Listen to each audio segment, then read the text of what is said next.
গতকাল রাতে বাংলাদেশি হ্যাকারদের একটি দল ইসরায়েলের কয়েক হাজার ওয়েবসাইটে সাইবার হামলা চালিয়েছে, যা দেশটির সাইবার নিরাপত্তায় বড় ধরনের আঘাত এনেছে। বাংলাদেশ সাইবার ডিফেন্স নামের একটি ফেসবুক পেজ থেকে এই হামলার দায় স্বীকার করে জানানো হয়, তাদের এই আক্রমণে ইসরায়েলের কয়েক মিলিয়ন ডলার ক্ষতি হয়েছে।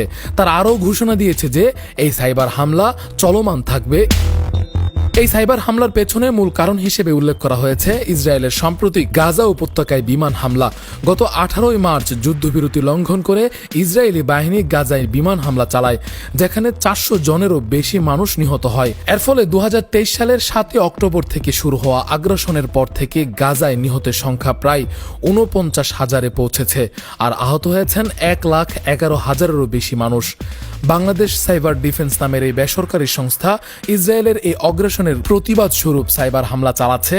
আজ সকালে তাদের চলমান আক্রমণে ইসরায়েলের একটি গুরুত্বপূর্ণ মন্ত্রণালয়ের ওয়েবসাইট ডাউন করতে সক্ষম হয়েছেন বলে দাবি করেছেন তারা।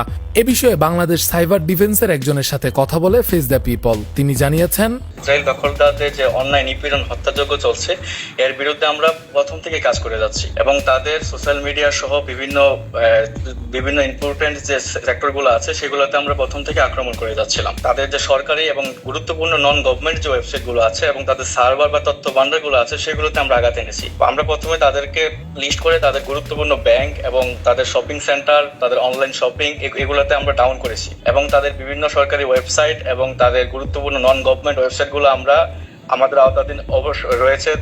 5 থেকে 10টার মতো ওয়েবসাইট আমাদের আওতাধীন অবশ্যই রয়েছে। এখন অর্থনৈতিক পরিমাণটা আনুমানিক ধরে নিয়েছি প্রায় মিলিয়নের মতোই হবে। তাদের ইউনিয়ন ব্যাংক সহ আরো কয়েকটি ব্যাংকের সার্ভার আমরা ডাউন করে রেখেছি।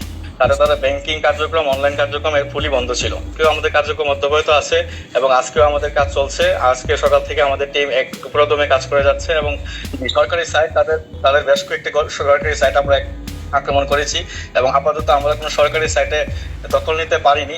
চেষ্টা চলছে, আমরা অবশ্যই খুব শীঘ্রই কোনো সরকারি সাইটগুলোকে আমরা আমাদের দখলে নিয়ে নিব। আমরা তাদের সরকারি সাইট আপনার gov.el ইসরায়েলের যে অফিসিয়াল সাইটটা, এটা আমরা গতকাল সারাদিন ডাউন রেখেছি। এছাড়াও তাদের ব্যাংকিং সিস্টেম আল ইসরায়েল নিউজ, এদের আল ইসরায়েল নিউজ নামে একটি নিউজ চ্যানেল আছে, যেটা তাদের খুবই গুরুত্বপূর্ণ নিউজ চ্যানেল, এটাও কালকে সারাদিন আমরা ডাউন রেখেছি।